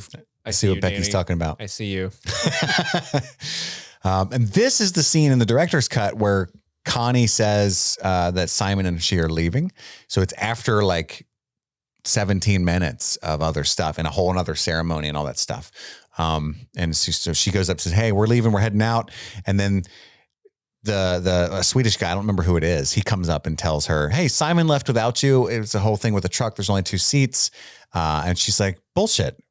I could have sat on his lap. Yeah, it doesn't make any sense, but they try real hard. They get much better with excuses later. And she just storms off like so confused and terrified. The man's still really upset about the piss tree. And you can see him like glaring in the background throughout the next couple scenes straight at Mark. Is that guy going to kill me? Yeah, I have yes, this. Mark, he will. And they're like, he's a very sensitive guy. It's a big week for him. Like they're such assholes. Christian jumps right back into questioning. So they go up to some other Swedish folks, members of the cult. And Danny's like, hey, Simon's missing. He just left without Connie. And Christian's like, oh, no shit. Really? That's messed up. So tell me about these sex rituals, like he just doesn't care at all. Speaking she knows of that. couples. You're right. He had a podcaster's grade segue there that I appreciated. He did. You might as well have just turned it. Speaking of couples. Well, his question. HelloFresh is a great way to. After I thought about it, isn't his question something like, are you guys cool with incest? Because I don't see a lot of people here. Right. And the guy answers like, oh, it's not offensive at all. We often need to invite outside people to fuck them. And then he gestured to all of them. Yeah. And they put Danny with the women folk. She's helping bake the meat tarts. You ever had a meat tart? Meat pie. That's Sweeney Todd. Actually, I think I have once. It wasn't bad. I've had a chicken pot pie. Does that count? Probably. It's very similar to a chicken pot pie, I would imagine. I'll allow it. Josh gets instructions on the Bible thingy, and I think he's in the sacred temple at this point, right? He is, yeah. They took him in there. With the ruby rotter. And that's when he says Reuben. And Josh is like, is that the disabled boy? And he's like, yeah, he's writing this iteration. All the oracles are deliberate products of inbreeding, is the way they phrase it. So they do that. Because he said something like their minds are untethered to the sameness of this world, so it allows them to be more truthful with their visions or something like that. He's just painting. It's like 7th generation incest, just finger painting the Bible. But sure. Who's to say they're wrong? Hey, then you hear a woman scream in the middle of this conversation real far off. Did you hear that? You hear it like 3 times. Yeah. From 3 different perspectives. Which I assume is Connie not having a good time. Mm-hmm. I do love how this movie is so good at, like, again, it's shot in constant daylight. So like the horrifying things are always in broad daylight, but even things like this, like a woman just had a blood curdling scream and people are just kind of like, what was that? Yeah. Huh. Well, I think nothing. I was reading that the original draft of this movie was batshit crazy violent. Probably showing the bloody eagle and all that stuff. And I guess they opted into this giant 3rd act reveal of all that stuff, which I think is more effective. I think it is too. And that's one of the things I appreciate about this as compared to other horror films is that it's scarier to not know what's happening and let your imagination kind of fill in the blanks. Like, are these good people? Yeah, and it works towards the mystery of the plot of what's actually happening. Because this is a mystery. You're like, what are they doing? What's happening? And also, none of the violent things, the only violent things we see are the things that the cult wants you to see. Yeah. Like here's the suicide. This is what Until we do. Josh. Yeah. That's true. Yeah. Yeah. But it's such a long movie that's a long time. They like keep a lot of the violence away from you because they don't want the new people to see. Yeah, we hear the scream, and then somebody asks, I think Mark, about Connie, and he said, yeah, I think she was out practicing for the sprinting Olympics, alluding to the fact that she was scared running as fast as she could from someone. What a dick. But that's all we get. It's like, yeah, I saw her practicing for the sprinting Olympics. And then it's dropped from that point on. And then Danny, except for Danny, why would he leave without her? And everybody else is like, I don't know. I'm not sure. And then she looks at Christian at this dinner table and says, I could see you possibly doing that. And he's like, oh, fucking really? And by the way, with the extra argument that I was privy to with the director's cut, like that comment carries so much more weight because like she's like, do you even love me anymore? And they have that whole talk that you don't get in the theatrical version. Yeah. So it's in the theatrical cut, it's kind of like, I don't think he would do that, but you know what I mean? In this version, I was like, he definitely would, girl. You know what I mean? Like you better leave him first or sew him up in a bear suit and set him on fire. Yep. One of those two things. One of those two things. Both completely normal. And then the dude is glaring at P-Man, just staring daggers into him still. It's like, you're going to kill me? Christian finds a pube in his pie, and everybody's super grossed out about that. Like it's a fucking restaurant where they can leave a Yelp review. It's like, what are you going to do? Just throw it on the ground, I understand why it's in there later, but at the time I was thinking, come on, man. It's definitely going to be pubes in that pie on occasion. Pubes. We've all been there. We've all eaten a pube. And then that's when the girl comes up and pulls Mark away. It's Inga, I think is her name. He's super stoked about that. Like, sorry guys, got to go. Sorry, I got to go. She's going to show me the thing. Yeah. He thinks he's getting hella play. Josh looks perturbed about something. He's just kind of staring off into space. We later find out he's psyching himself up to break the rules. Cause I forgot to mention while he was looking at the Ruby Rotter, he asked if he could take some pictures and the cult member was horrified. Absolutely not. And Danny asked him for another sleeping pill. He snaps out of it, says, sure. And then he's sleeping with his shoes on. After that, he sneaks out to take photos of the Ruby Rotter. He turns around, sees what he thinks is Mark standing there. And he's like, dude, close the fucking door. We're not supposed to be in here. And then he gets hit in the back of the head with, I think, the giant hammer from the suicide party. And suicide party. And he's like, I think it's Ruben, the Oracle, wearing Mark's face. Was that what you got?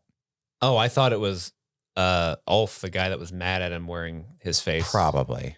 I thought it was that guy that was wanting to kill him. Somebody's fucking wearing Mark's face. Yeah, someone is the only thing that made me think it was Ruben is it was kind of like a well, like there's not a lot of ventilation on a human's if you're going to wear a human's face as a mask, you got to put a proper typically holes it's William Shatner if you're going to do that. Yeah. And it's rubber. Right. So yeah, a pretty dynamic change in events there. At this, now we're like, okay, they're in trouble, right? This is when shit hits the fan, as they say. The worm has turned. The worm has turned. And his body's just twitching. He's groaning. It's a lot. Yeah. It's a lot. And then you feel bad. And then they claim that the 19th book of Ruby Rotter was stolen. This is where I meant when I said their excuses get better. Because like this is a really good cover up for why their other two friends are missing now. It's like the Simon stuff was really weak, but then they wake them up with, hey, our book's missing. And where are your friends? And now Christian and Danny are like, oh shit, they probably did steal the book. They suck. You know what I mean? I love how the whole time Christian's like, hey, you want to collaborate? And then when they come to him with this accusation, it's like, we just want you to know, Josh, in no way do we collaborate with him. Yeah, he's such a douche, man. I'm telling you. And then he tells I think it's Pella and Ulf, maybe you go look for him. Maybe hopefully the book is returned without anybody knowing. And then he tells Danny, you go with the women. And they've already set up their master plan to get his seed and to have her be indoctrinated into the cult now. And then Siv wants to see you in her house is what he tells the Christian. And you can see my reading on this is Christian is intrigued, right? He's already been sexually intrigued by I think Maya, I think her name is. Like he's just kind of into this whole idea without wanting to admit it of being with someone other than Danny at this event, right? And now that he's being invited into Siv's house, he's a little scared, but mostly like, oh, you want Danny? You want me to be something special? Because he's an asshole. So she's in there mixing up some party juice, and then she's tripping balls again. This is like shroom tea. Oh, did you notice what Christian was looking at when he was waiting to talk to Civ? I did not. He's like kind of in the principal. We didn't cut there yet, though. Oh, yeah. Oh, sorry. I think it goes to Danny first. Let me make sure. It goes to Danny first making the tea, and then in the line to drink the tea. And then we find out what she's going to do is compete in this last woman standing off dance against the black one, which is, I guess, Satan is their version. Yes. And then it cuts to Christian. He's in the house like it's a principal's office. There's like a side room. And that's when he's staring at the murals on the wall, or like the runes and symbols and stuff. But I didn't see anything specific. What was it? The mural he's looking at is a bear on fire. Oh, really? Yeah. I saw that the first time, I think. Yeah, that's awesome. Yeah, the whole He's movie, just they're like, just like, this is what's going to happen to these people. Huh. That's a weird bear on fire. Anyway, what's up? He thinks he's in trouble. He thinks it's basically for the missing Ruby Rotter, right? Yeah, but they're like, good news. You've been selected to have sex with this lady. Yeah. And girl. And then she's like, Danny wouldn't know. Right. And that's the thing where he's like, you do make a good argument. Like you can just see that behind his eyes, or at least I do. I thought I did. And he says, I think I hate one of her pubic hairs. And then doesn't she say something like, that sounds about right? Mm-hmm. Yeah. She's like, we all know what she does. You probably did. She's famous for them. We've all eaten one of those. And she tempts him with his like anthropological thesis and says it would offer you a unique glimpse into one of our sexual rights. And he's like, couldn't I get a glimpse into one of your sexual rights without participating? And kind of like goes up at the end there, like maybe there's another option. And she's like, when in Rome, bruh. I don't think so. Cut to Danny dancing her ass off, having a great time. She's having so much fun. She's like, you know what? This is fun. We're just going around in circles. She hits a girl who falls and then pukes. So you can see that, you know, how people get eliminated here. The dancing scene is also incredibly captivating as well. It is. You're just like, what is happening? There's nothing sinister going on, really. Right. But because it's in the context It's of just, this movie, it looks you're like just well-mannered frivolity of the type that Professor McGonagall would enjoy. Oh, yeah. Mm-hmm. Heavens. Look at this. I hope you're the May Queen. What's the alliteration with leaping lions? You know? Lordly lions. Lordly lions. And she's really happy. I love this moment. She's really happy for the first time that we've seen until she sees Christian sitting in the audience because he's snuck back in at this point. Looking like a shit. Everyone else is doing this silent clap maneuver, but he's just sitting there looking like a turd staring at the ground. Just pouting. Not looking at her, right? And that's when her face falls into that beautiful Florence Pugh morose mask. And there's a woman who gives Christian the tea, comes up and he's like, oh, I'm worried I'll have a bad trip. And she's like, yeah, you won't. I promise. And he's like, oh, okay. And drinks it, right? Reluctantly.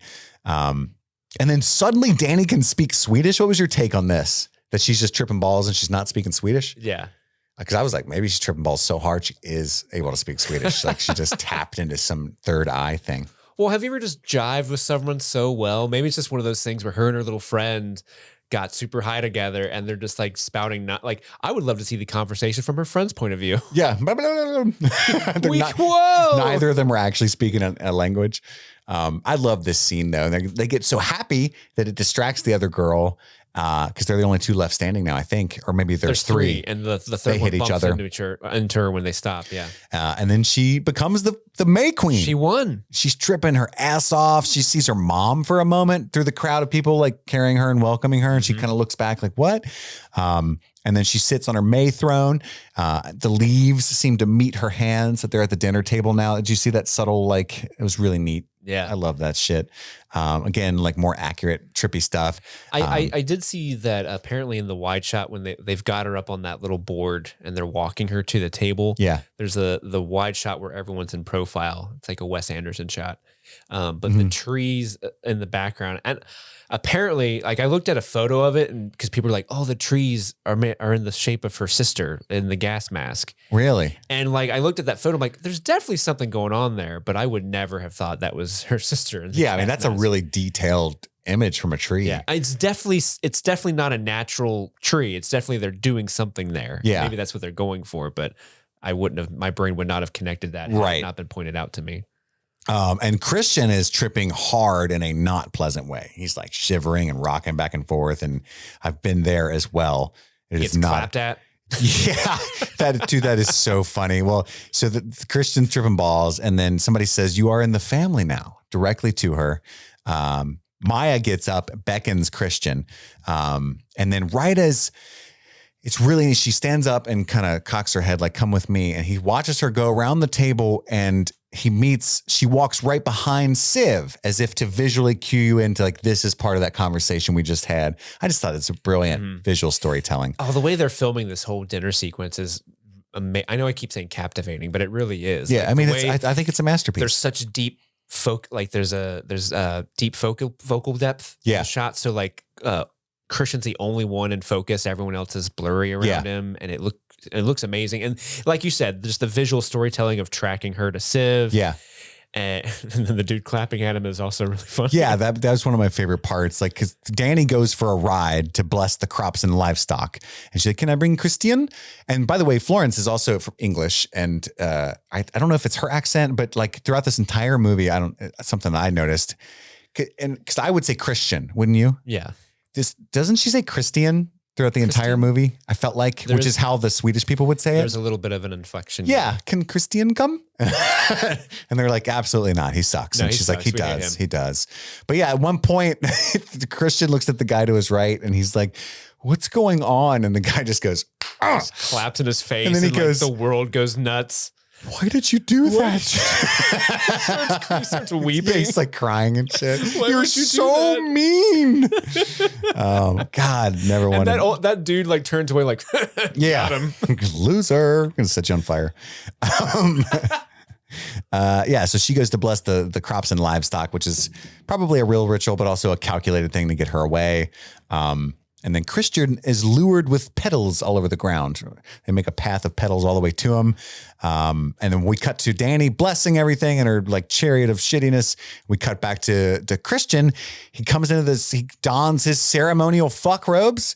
And there's a giant barn of naked women. And then Maya laying on the carpet. He begins to mate. And then her like aunt or mom or somebody holds her hand and sings to her while it's a very uncomfortable. And then her pleasure becomes their pleasure. They start Nah, hooting. nah, nah. It's a weird I watched this- scene, but it's genuinely kind of hilarious. I don't know if you guys have ever been in this situation. I'm sure you have. Not in this exact one. I was but- about to say, have you been in that exact No, situation? not the barn sex situation. Okay, I was Watching about to this, be worried for you. I'm watching this movie.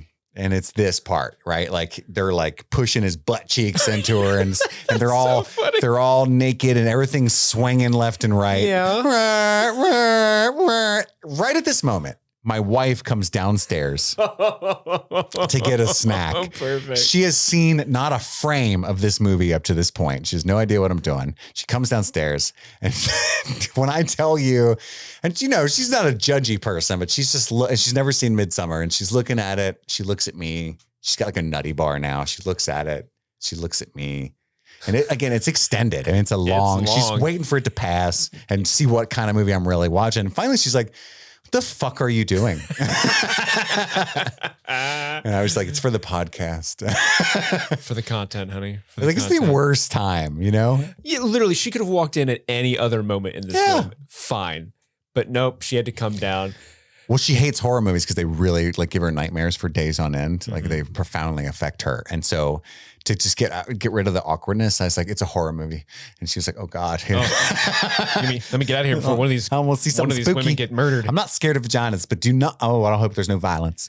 I audibly laughed when her aunt or whatever like bends over and just starts like singing, and just the look on Christian's face is like, because he's what trying to. the fuck? He's like almost getting into it, and then he's like, like right in his face. You know what I Legit mean? Really funny. Not to mention he's tripping balls, but they also give him like some smoke, which herbal Vitality. Viagra is how I took it, right? It's like smelling salts for vitality. Yeah. Business time. Anywho, I just love how all these people carry every drug on them. Yeah. They've Oh, got they know how to smelling party. salts. They got mushroom tea. They got some Lipton that is laced with something. That's the first rule in the first book of Ruby Rotter is know how to party. Always be holding. We like to. That's right. / we like to party. We like to party. That's a good song. We like to party. That's a damn good song. Filch on the 1s and 2s. So yeah, so he begins to mate, and it cuts to Reuben, the oracle, the incest oracle, at one point, right in the middle of the fucking. Did you notice that? Yeah. Wasn't a fan of that. Real scared. The Oracle sees all, Chris. Real scared. The Oracle sees all. Danny comes back from her blessing trip, and she like buried a piece of meat and a little piece of everything they wanted her to bless, the livestock and the crops, in a hole. And she hears. Did she take that fire with her? Was that part of the ceremonial fire? Yeah, there was like a torch. But was that part of the ceremonial fire that never goes out?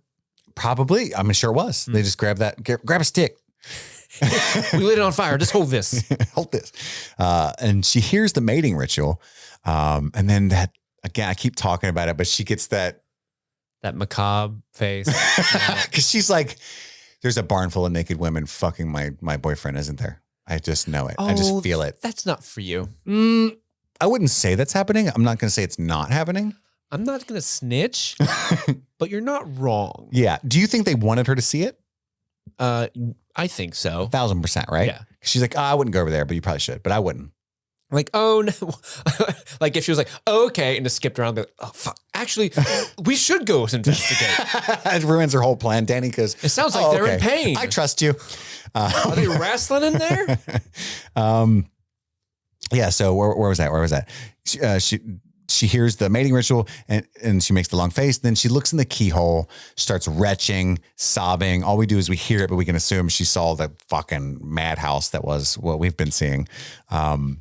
She's screaming. The other women gather around her and they take her away to the longhouse. That's what I was talking about earlier. They start to mimic her pain. And every time she screams, they scream with her. They sob with her. They seem to be actually experiencing they move with her. Yeah. They seem to be actually processing the way that she's processing. And It is haunting. she looks confused, but like doesn't hate it, you know? And then she gets into it.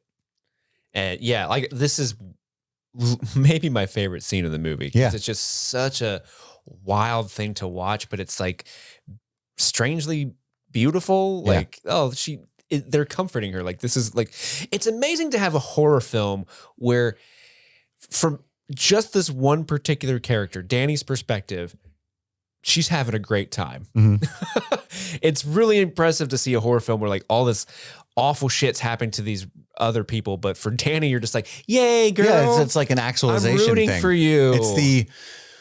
It's kind of like the final girl trope, you know, but with somebody who's beginning to heal rather than somebody who's just survived the trauma and it's just starting to grieve. You know what I mean? Yeah. Wow. Write that down. We cut to Christian who climaxes and then Maya immediately assumes the position of a woman who wants the seed to take, you know, does the knees rocking back and forth thing. He seems to kind of, You can already feel that baby. it's a Bruin, and he seems to kind of feel a little bit more himself and kind of become, what the fuck? He gets out of the fog. Was I in a weird matronly orgy just now? He was stuck in a fuck fog and now Is he can get fucking out. Reuben there? And runs out of the sex is barn. And then he's all like, he's bloody from Maya. He's butt ass naked, running around terrified throughout the fields. He sees Josh's foot sticking up out of the dirt. He's like, oh shit. And then it has a rune on it. And then he runs into the chicken coop, slams the door, turn around and sees Simon. Not dead, but wishes he was, hanging from the coop, splayed out on the bloody eagle. Just blood eagling. Just blood eagling hanging around. And his lungs are still moving and it's so fucking creepy looking. And then he gets gassed because they're always holding. Yeah, they're magicians now. They got the ketamine Right in the face. overdosed. I love this What shot. if they blew too much at him and they got like a backdraft like back into their faces? Like, oh no. They all pass out together. Just wake up. We did it again. Happens all the time. So We need to have a better method of applying this. I love Midsummer Festival. Coachella's really cool. Yeah, But, this is the shittiest Coachella of all time. so do you think the powder is what immobilizes him, or did they like knock him out and then do something extra to him. Yeah, I think the powder is what has been immobilizing because immediately he doesn't pass out. He falls down, unable to move, and then they manually close each eye, which I thought was an amazing camera effect. It really was. I like. And then they manually open them in the next scene, hey, Christian, one at a time. Just want you to know, I loved it. You can't talk and you can't move, and we're gonna probably put you in a bear and burn you. And then they say the whole point of this whole thing, we surrender 9 human lives each time, 4 new bloods and 4 of our own. We've already lost 2 of our own, meaning I think the elderly couple, right? And then we've gotten the 4 new bloods, which would be Simon, Connie, Mark, and Josh. Mm-hmm. And then we need 1/9 life because the 2 volunteers, including Ingmar, which is like Pella's brother, the guy who brought Simon and Connie, they volunteer to kill themselves in the sacred barn. And then it's up to the May Queen to choose between mighty Torbjorn and Christian. And they have like a Powerball lottery to see. To see they pick Torbjorn, but his number comes up. And so she could have spared Christian, right, is the idea. But they're very much trusting. It's weird because like they want to trust that it's going to be Christian she chooses, not because they give a fuck about Torbjorn, but they can't have an outsider leave after this, I would imagine. Right. But they seemingly leave it up to the May Queen completely. And she doesn't look happy about it. Like, and he's completely paralyzed and can't move, but you can tell that he's conscious in his eyes, and she's kind of weepy. And then the scene cuts to him they're dismantling the bear that was in the cage. That's what it was there for. It's a learning opportunity for the younger members of the cult. Yeah, we got to teach you how to skin a bear. Yep. And how to sew a human alive paralyzed man inside of it. Mm-hmm. What we do. He's going to look really cool. Yeah, watch this. And then, he's in the suit, barn full of hay. And did you get the impression that Christian could feel every bit of that fire and just couldn't move? I assumed. I feel like my headcanon is he has to be able to feel it. Well, because if Ingmar had to feel it if they with had just to feel the it, sap. Yeah. Like, can we have some of that dust he got? just right in my face. Just shoot me. Shoot me up. And then close my eyes, please. One at a time, though. Yeah, leave my bright one open because I want to see Torbjorn. Torbjorn, I miss you. It should have been you. Remember me. And then we see Connie's body in the cart wheeled in with that dress that I got to see in the director's cut that the sacrificial boy was wearing. Mark's little head on like a fake body, I guess, because it looks like a real soft hay body. Yeah. And they put like a jester bell cap on it because he's always making jokes. That's the way I took it. And they hate him. And then we just literally, I don't know how long it takes, 7 minutes, 11 minutes, but we just slowly watch all of them burn.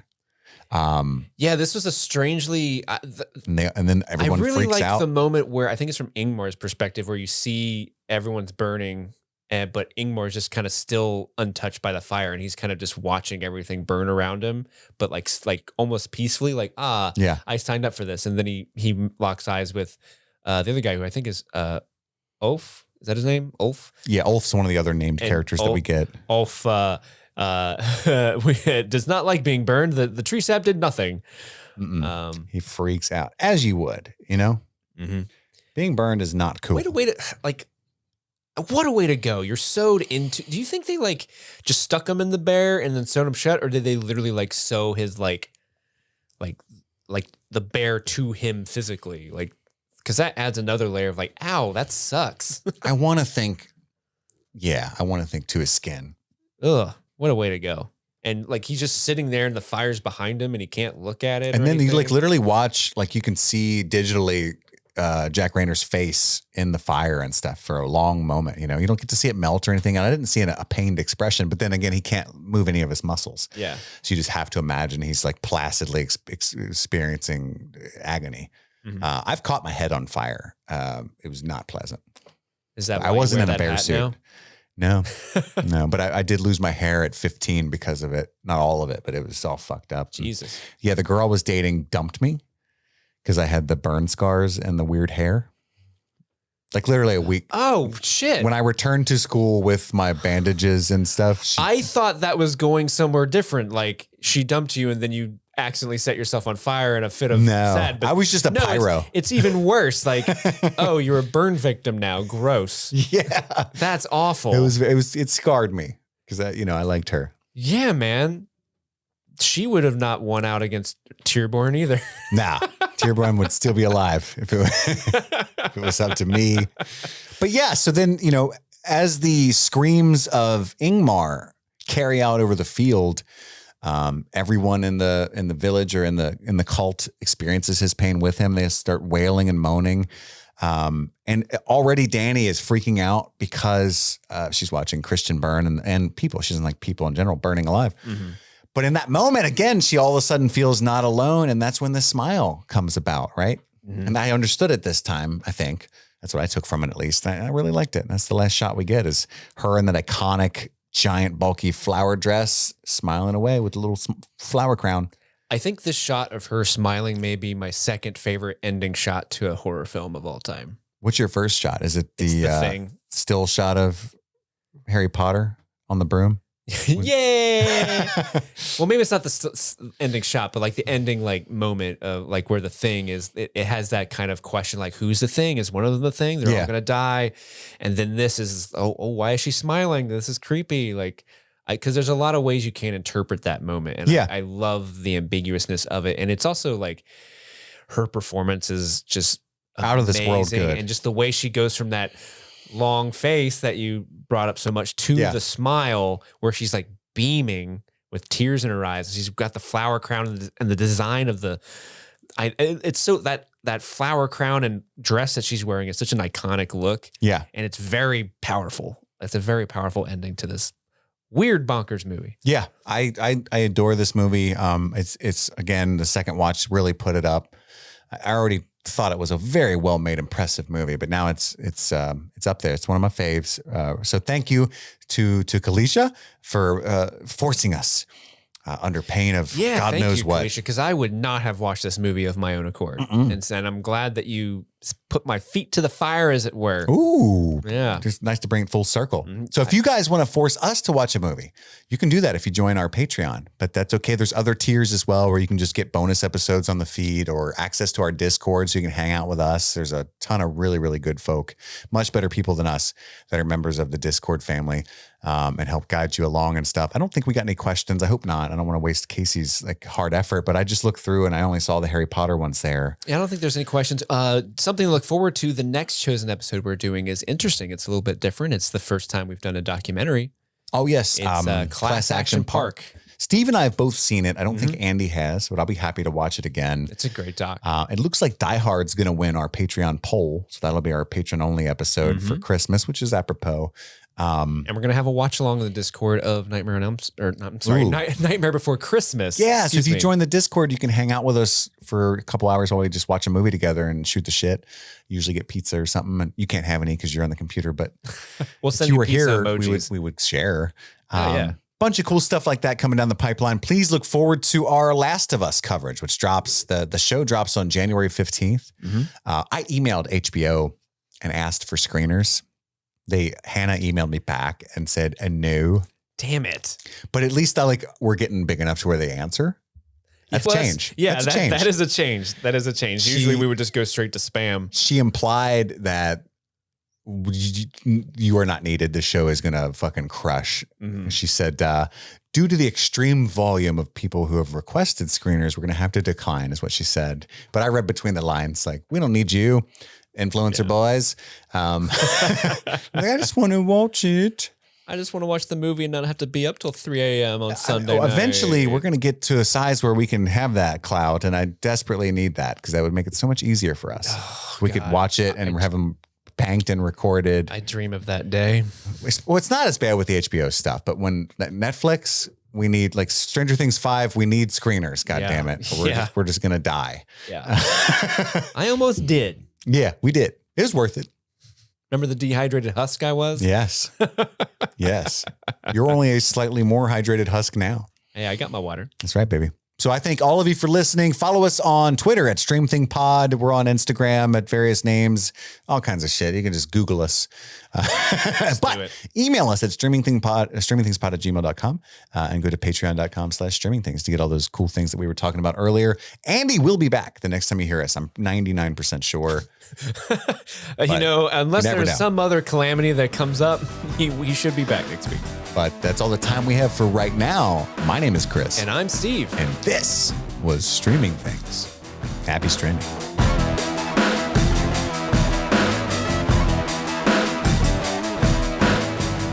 It's that time of the episode where we give a special shout out to the brand new patrons that are making sure that Streaming Things can stay on the air. These are the brand new patrons that have joined our little family this month. In the Marty B VIP section, we have our newcomers Luke Fiasco, Linda Eklund, Alexis Adler, Marley Silverbrand, Rachel Schmitz, and Nikki. Under the chocolate pudding producers, we have Rosie Moranti, Michaela Mills, Erica Summers, Haley Rolfsmeyer, and Vaughn. And we also have our Friends Don't Lie producers. Can't forget about our friends. That's Luke Fisher, Jody Woodburn, Christopher Marinakis, and Chelsea Moyer. And last but not least, I just want to give a special shout out to Sandra A for upgrading to the Marty B's VIP section. Thank you guys so much for supporting Streaming Things. Have a happy holiday season, and we'll see you next week.